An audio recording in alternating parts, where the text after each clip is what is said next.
right? Hi guys, I'm so excited because this is the first episode of our new series, the Beatitudes. Yes. Oh, sorry. Welcome to Divinity in Hospitality. My name is Zion. I'm your host, and today we're exploring this fascinating topic: blessed are the poor in spirit, the humility of hospitality. Let's dive in. Being poor in spirit doesn't necessarily mean being financially poor or weak. Instead, it refers to a spiritual humility and recognition of one's own limitations, weaknesses, and dependence on God, acknowledging that all our abilities are from God. Hospitality cuts across our knowledge or lack of knowledge of people. Hospitality must be a constant regardless of status. Hospitality comes to life, yes it does, when we offer it to the people we differ from, to those people who necessarily cannot repay us for it. Genuine hospitality will pass for doing a servant's job, yes, and that can only be achieved by one who is humble. Humility is the personal quality of being free, absolutely free from arrogance and pride. So what then is the need for humility in hospitality? As we have previously established, hospitality is service, and if one is to serve, you must have a servant spirit. And a servant spirit is a poor spirit. This means that one is lowly, and a lowly and meek person is one whose mind has been renewed. This was why Jesus, still being God, could wash the feet of his disciples. You see, when one realizes that nothing one has or has the privilege or access to is due to our works, then it is easier to be lowly.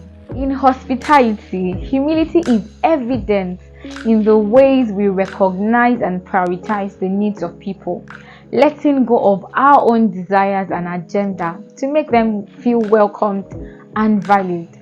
This humility allows us to serve with willingness and grace, adapting to their preferences and needs with flexibility and kindness. Humility allows us to listen without judgment and the bias that you're better or you could have done it better. Humility leads us to an act of selflessness, enabling us to prioritize the needs of others over ours. In practicing humility in hospitality, in practicing humility in our interactions with others, one must be willing to learn from people and acknowledge their unique experiences and perspectives. Show respect for people's boundaries.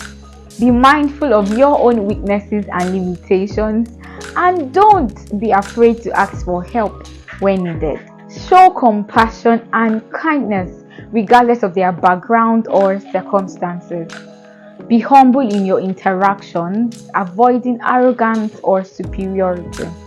Embrace the opportunity to serve others and find joy in their company. So, a quick test. Tear a sheet of paper.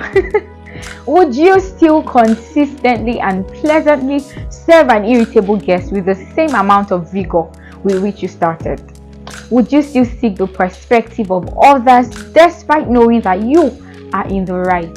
Are you self-seeking and always looking for the recognition or praises of men? So now, the real question is, are you humble?